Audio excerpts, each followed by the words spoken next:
It is August 14th, 2005, and the Mediterranean dawn is a gentle, forgiving gold. At Larnaca International Airport on the island of Cyprus, the early morning bustle holds a specific, reassuring rhythm. For 115 passengers and 6 crew members, this Sunday is a day of reunion, of holiday, of business. They board a Boeing 737-300, registered 5B-DBY, operated by Helios Airways. The mood is light, the routine familiar. There's Andreas Prodromou, an off-duty flight attendant for Helios, heading to Athens for his own reasons. There are families with children, couples, students. They stow their bags, settle into their seats, and fasten their seatbelts with the absent-minded ease of 1,000 flights before. The aircraft, painted in Helios's bright blue and white livery, gleams in the morning sun. It looks modern, capable, safe. The pilots, Captain Hans-Jürgen Merten, a 58-year-old German with extensive experience, and First Officer Pampos Haralambous, a 51-year-old Cypriot, go through their pre-flight procedures. Their voices in the cockpit are calm, professional. The flight, ZU-522, is a short hop, just an hour and 20 minutes across the sparkling Aegean to Athens. From there, many will connect to other destinations, to Prague. This is not a journey across oceans or into storms. It is a commuter shuttle over a sun-drenched, tourist-friendly sea. The stakes, in this moment of normalcy, feel invisible. The greatest concern is perhaps the timing of the in-flight snack service. The aircraft pushes back from the gate at 9:07 a.m. local time. Its engines whine to life. It taxis smoothly, lining up on the runway. At 9:23 a.m., with a surge of power that presses the passengers gently into their seats, Helios Airways Flight 522 becomes airborne, climbing into a flawless azure sky. Below, Cyprus shrinks into a mosaic of green and brown. Ahead lies only the clear, open morning. The last thread of connection to the ground, a routine radio call to air traffic control, is made. Athens Center, good morning. Helios 522 airborne from Larnaca, flight level 180, estimating Athena at 1020. The acknowledgement comes back. All is normal. The plane is now a self-contained world, a metal tube hurtling through the atmosphere at 500 miles per hour. Its integrity and the lives within dependent on a delicate, invisible balance of pressure and air. For now, the silence in the cabin is the silence of contentment, of travel underway. But the normality of Flight 522 was a carefully constructed illusion, built atop a foundation of compounding unnoticed errors that began not in the air, but deep in the maintenance hangar. 2 days prior, on Friday the 12th, the aircraft had reported a minor but critical issue, a faulty pressurization system. The cabin altitude warning horn, a raucous, unmistakable siren designed to blare if the cabin loses pressure, was sounding during ground tests. It was a nuisance alarm. The maintenance team diagnosed it. The solution, according to the Boeing manual, was to perform a pressurization leak check. This required a specific procedure. The cabin pressurization mode selector, a small switch on the cockpit overhead panel, had to be moved from its normal auto position to manual. The test was completed, but here, in the sterile, fluorescent light of the hangar, the first critical link in the chain was forged. The engineer left the switch in the manual position. He did not return it to auto. This was the dormant seed of catastrophe. The following day, a different crew flew the aircraft on a round trip. They encountered no pressurization problems, but unbeknownst to them, they were flying with the system in manual mode. They would have had to manually control the cabin altitude, a task requiring constant monitoring and adjustment. They didn't, because another, more insidious failure masked the first. The cabin altitude warning horn on the Boeing 737-300 serves a dual purpose. It sounds for two reasons. First, as a cabin altitude warning if the cabin pressure climbs above 10,000 feet. This is a dire, immediate alarm for rapid depressurization. Second, it sounds as a configuration warning during the takeoff roll if the plane is incorrectly set up, like having the flaps in the wrong position. The sound is identical, but the context is everything. On that Saturday flight, as the plane began its takeoff roll, the horn blared. The pilots, hearing it during takeoff, logically interpreted as a configuration warning. They aborted the takeoff, taxied back, checked their flaps and other settings, found nothing wrong, and assumed it was a spurious alarm. They took off again, the horn perhaps silent once they were airborne, and the cabin, through automatic valves or slight leaks, managed to pressurize somewhat by chance. The flaw was not fixed, it was misunderstood, buried under a layer of procedural complacency. Now it is Sunday morning. Captain Merton and First Officer Charalambous enter the cockpit of 5B.DBY. They have no detailed knowledge of the previous day's abort. The paperwork is clean. Their pre-flight checks are a litany of switches and gauges, but the human eye is drawn to anomalies, not to normalcy. The small switch on the overhead panel, sitting in the manual position, does not stand out. It is one among hundreds. Their checklist likely includes verifying pressurization system settings, but in the rush of a turnaround, amidst the mental model that assumes the aircraft was left in a standard configuration, the misplaced switch is invisible. It is a ghost in the machine. They start the engines, taxi, and take off. As the wheels leave the tarmac of Larnaca, the aircraft is a pressurized vessel whose automatic sealing mechanism is disengaged. It is climbing into the sky with its lungs held open. The pilots, focused on navigation, communication, and climb thrust, are utterly unaware. The plane ascends through 10,000 feet, and then, precisely as engineered, a different warning activates. A master caution light, a chime, and on the pressurization panel, a small amber light illuminates. ALTN. It stands for alternate, a backup mode. It's a soft, visual hint that the pressurization is not in primary auto. It is not the screaming siren of the horn, but a quiet, technical whisper. In the busy, multitasking environment of the climb, it is missed or misinterpreted. The ghost has stirred. The plane climbs past 15,000 feet. The air outside is becoming lethally thin. Inside, the cabin altitude is rising in tandem with the flight altitude. The oxygen levels are dropping, molecule by molecule. The passengers, reading magazines, chatting, gazing out at the sea, feel nothing at first. Perhaps a slight popping in the ears that feels unusual. Perhaps a growing drowsiness they attribute to the early start. The final, critical layer of defense, the cabin altitude warning horn, remains silent.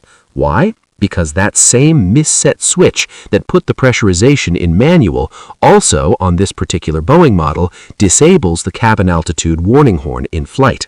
The very alarm designed to scream a life-saving alert has been surgically silenced by the same initial error.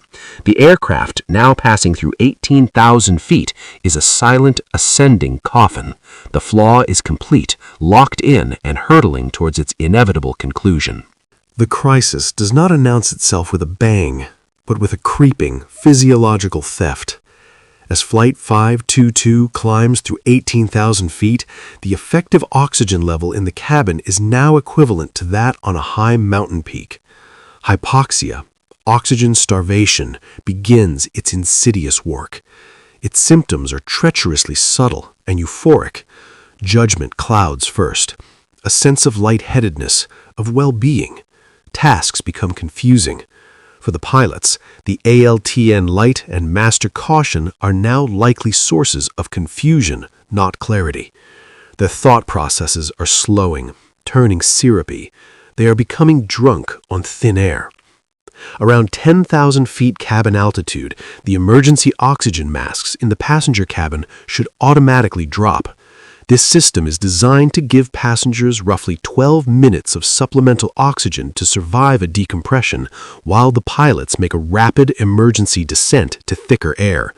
But on Flight 522, the automatic presentation of the masks is tied to cabin altitude. As the cabin passes 14,000 feet, the masks do deploy. They tumble from the panels above the seats with a series of soft thuds and a hiss of chemical oxygen generators activating. For the passengers, this is the first physical, undeniable sign that something is profoundly wrong. The peaceful morning shatters. The sight of yellow cups dangling on tubes is universally terrifying. There is a moment of stunned silence, then a surge of noise, gasps, cries, questions shouted in Greek and English. Flight attendants' voices, trained for calm authority, ring out, "Put your mask on, place it over your nose and mouth, secure the elastic band, breathe normally." People fumble with the masks. Parents struggle to secure their own before helping their children, as the safety briefing instructed. The chemical generators produce oxygen through a violent exothermic reaction. The masks become warm to the touch, emitting a distinct plastic-tinged smell. The cabin is filled with the sound of 115 people breathing heavily into rubber cups. Panic is held at bay, but just barely. The aircraft drones on, climbing. In the cockpit, the situation is deteriorating faster. The pilots are not wearing their quick-donning oxygen masks. They are trying to troubleshoot. At 9:37 a.m., 14 minutes after takeoff, and with the plane now at 28,900 feet, First Officer Hadalambous makes a radio call to Larnaca Air Traffic Control. His voice is already slurred, his words elongated and confused. "Larnaca, Helios 522, good day. We have the alternates open, and we have an identification on ECAM." The term is wrong. ECAM is an Airbus system, not Boeing's. His brain is scrambling terminology. The controller, perplexed, asks for clarification. Hadalambous' next transmission is a garbled mess, and we have a problem with the pressurization, the cooling, ventilation system. The controller tries to help, asking for their altitude. Hadalambous responds, "We are at flight level 140. He has just reported 14,000 feet. The plane is at nearly 29,000. His spatial awareness is gone. This is the last intelligible communication from the flight deck. For the next few minutes, the controller hears only open microphone, the hum of cockpit electronics, and the shallow, labored breathing of men dying at their controls. Then a new sound, the low, repetitive beep, beep, beep of the cockpit's radio altimeter, warning of proximity to the ground when they are miles high. It is a sound activated by mistake, a ghost signal from a disintegrating mind. At 9:49 a.m., the autopilot, following its last command, levels the aircraft at 34,000 feet. It will hold this altitude, unwavering, for the next 2 hours. Inside, the scene transitions from crisis to surreal horror. The passengers' chemical oxygen generators have a finite supply. After 12 to 15 minutes, they burn out. One by one, the masks stop flowing. The cabin is now at the same pressure as the top of Mount Everest. Consciousness is measured in seconds. A child's grip on a parent's hand goes limp. A book slides from a slackened grasp. Heads loll against seat backs or window shades. The cabin falls silent, save for the relentless, thunderous drone of the twin CFM56 engines and the rush of air over the fuselage. 121 souls are unconscious, their brains and organs starving for oxygen. The plane, a sophisticated machine worth tens of millions of dollars, has become a ghost ship flying itself on a northwesterly heading over the Aegean Sea, its living cargo rendered into a state of suspended animation. But there is one exception. In the main cabin, a man is moving. He is Andreas Prodromou, the off-duty flight attendant. Being a professional, he likely knew the location of additional portable oxygen bottles, or perhaps he found a mask with a longer supply. Through sheer luck, knowledge, or determination, he has avoided the fate of everyone else. He is awake, alert, and utterly alone in a metal tube filled with the dormant bodies of his fellow passengers and crew. For nearly 2 hours, as the plane drones on autopilot, he is the only conscious human being aboard. What must that isolation have felt like? The terrifying silence punctuated only by engine noise, the sight of flight attendants collapsed in the aisles, passengers seeming to sleep. He tries to reach the cockpit. The door is fortified, designed to resist intrusion. He cannot get in. He is trapped in a flying tomb, a steward to the comatose, waiting for the fuel to run out, with the controls and salvation locked behind an impenetrable door. On the ground, the silence of Flight 522 has triggered a slowly escalating alarm. Air traffic controllers in Athens, expecting the flight, cannot raise it on radio. Military radars track its steady, unresponsive blip as it flies past Athens, executes a left turn over the island of Kea, and enters a wide, lazy holding pattern. It is flying a perfect, automated racetrack in the sky. To those watching the screens, it is an enigma. Is it a hijacking? A communication failure? The Greek authorities scramble. At 11:24 a.m., nearly 2 hours after the last coherent transmission, 2 Greek F-16 Fighting Falcons roar into the sky from Nea and Helios Airbase. Their mission? Intercept and visually identify the rogue Boeing.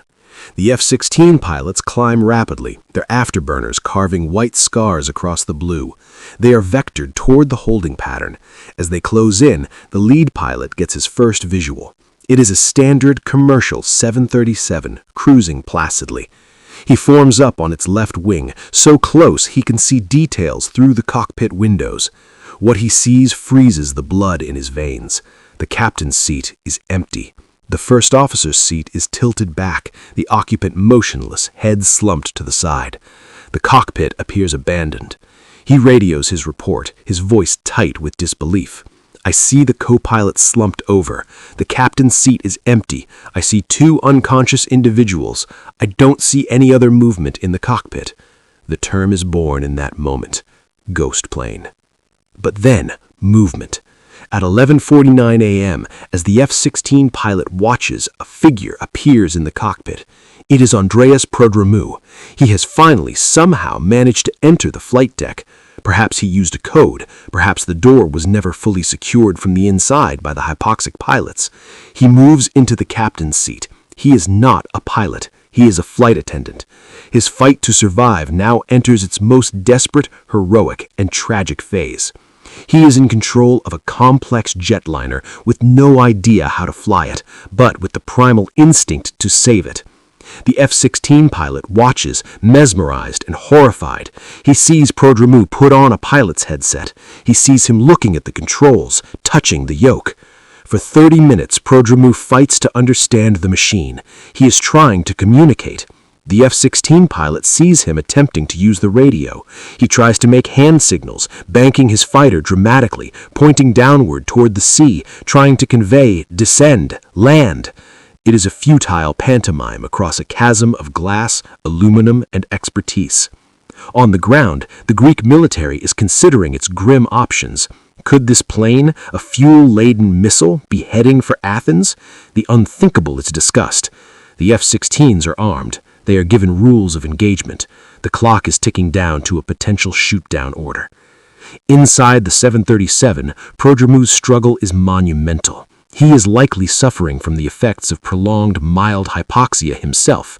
He is surrounded by the bodies of the 2 pilots. He has maybe minutes of fuel left. The plane's autopilot is still engaged, resisting his inputs. At some point, he manages to disengage it. The aircraft's smooth track becomes erratic. The F-16 pilot sees it descend, then climb, then descend again. Prodromou is trying to fly. He is perhaps looking for a place to land or simply trying to keep the plane from stalling. He is utterly alone, the weight of 120 other lives pressing on him, with the shriek of the 2 F-16s just outside his window as his only connection to a world that is watching him die. At 12:04 p.m., the inevitable physics of fuel exhaustion take over. The left engine flames out. The aircraft yaws. Then, the right engine quits. The deafening roar that has been the soundtrack to this nightmare for 3 hours is replaced by a new, more terrifying sound. The hollow, rushing whoosh of a heavy aircraft gliding silently through the air. The 737 becomes a 50-ton glider. Prodromou's final act is one of astounding, heartbreaking courage. With both engines dead, he seems to gain a degree of control. The F-16 pilot watches as the airliner turns away from populated areas. It is descending rapidly now, a silent blue and white dart. It lines up not with an airport, but with a grassy, sloping field near the town of Grammatico, about 25 miles north of Athens. It is not a landing, it is a controlled crash. He is guiding it in, fighting gravity and inertia to the last second. The aircraft clips a hillside with its right wing. It cartwheels, disintegrating in a catastrophic plume of earth, metal, and fire. The silence of the glide is obliterated by the final shattering impact. For Andreas Prodromou, the 2-hour fight to survive ends in a fireball. He had come closer than anyone could have imagined to saving everyone, thwarted only by a lack of knowledge and time. His was a solitary, heroic battle against an invisible enemy that had claimed his companions hours before. The crash site was a scene of utter devastation, but the investigation began immediately. The flight data recorder and cockpit voice recorder were recovered. They told a chillingly clear story. The CVR captured the entire descent into hypoxia. The calm pre-flight, the confused troubleshooting, the slowing speech, the heavy breathing, the incessant radio altimeter beep, and finally, hours of nothing but ambient noise. The hum of the autopilot, the engines, and poignantly, the occasional sound of the cockpit door being tried from the outside. The FDR confirmed the pressurization mode selector was left in manual. The official report, published in 2006, laid bare a cascade of failures. The direct cause was the crew's failure to recognize the incorrect pressurization mode and to respond to the subsequent warnings, leading to hypoxia and incapacitation. But the roots went deeper. It cited maintenance error, the engineer's failure to return the switch to auto after the leak check, inadequate inspection, the failure of quality control to The crash site was a scene of utter devastation, but the investigation began immediately. The flight data recorder and cockpit voice recorder were recovered. They told a chillingly clear story. The CVR captured the entire descent into hypoxia. The calm pre-flight, the confused troubleshooting, the slowing speech, the heavy breathing, the incessant radio altimeter beep, and finally, hours of nothing but ambient noise. The hum of the autopilot, the engines, and poignantly, the occasional sound of the cockpit door being tried from the outside. The FDR confirmed the pressurization mode selector was left in manual. The official report, published in 2006, laid bare a cascade of failures. The direct cause was the crew's failure to recognize the incorrect pressurization mode and to respond to the subsequent warnings, leading to hypoxia and incapacitation. But the roots went deeper. It cited maintenance error, the engineer's failure to return the switch to auto after the leak check, inadequate inspection, the failure of quality control to catch the error, procedural failure, the flight crew's incomplete pre-flight checks, missing the switch position, design flaw, the critically confusing dual function of the cabin altitude warning horn, configuration versus pressurization, and the fact that placing the switch to manual disabled the horn in flight. This was a catastrophic design oversight by Boeing. Training deficiency, the crew's lack of understanding of pressurization modes and their inadequate training in recognizing and responding to hypoxia. The aftermath saw sweeping global changes, the survival hook born from 121 deaths. 1. Training revolution. Airlines worldwide mandated enhanced hypoxia training for all flight crews. This now includes regular sessions in hypobaric chambers or using reduced oxygen breathing devices so pilots can physically feel the insidious onset of symptoms and drill the immediate response. Don oxygen masks first, then troubleshoot. 2. Procedural overhaul. Pre-flight checklists were scrutinized and hardened. The pressurization panel became a specific highlighted checkpoint requiring positive verbal confirmation between pilots. 3. Design modifications. Boeing issued mandatory service bulletins for its 737 fleet. The dual-purpose warning horn was modified. The system was changed to ensure the cabin altitude warning horn could never be disabled in flight, regardless of switch position. The ALTN light was made more prominent. 4. Cultural shift. The accident hammered home the concept of sterile cockpit discipline below 10,000 feet and the absolute primacy of aviate, navigate, communicate in that order. The first instinct for any pressurization warning is now an immediate emergency descent, not a diagnostic discussion. The legacy of Helios 522 is etched into every commercial flight today. It turned a silent procedural corner cut in hangar into a roar for systemic change. It taught the industry that the chain of safety is only as strong as its most misunderstood link, and that the human body's frailties in the hostile sky must be drilled for, not just read about. The ghost plane's silent flight led to a global clarion call for clearer warnings, better training, and an unwavering respect for the thin, pressurized veil that separates life from death at 35,000 feet. The story of Helios Airways Flight 522 is not one of a sudden violent breakup or fiery explosion. It is a story of silence. The silence of a switch left in the wrong position, the silence of a warning horn that could not scream, the eerie 2-hour silence of a fully loaded airliner holding its pattern over the Aegean, and finally, the shattered silence of a hillside in Grammatico. It reminds us that our most sophisticated systems are governed by human hands and human minds, and that the space between a routine oversight and catastrophe can be terrifyingly small. The ghost in the machine is often a reflection of our own complacency. But the sea holds deeper, older silences. What happens when a massive ship, a 523-foot tanker carrying molten sulfur, simply vanishes without a trace?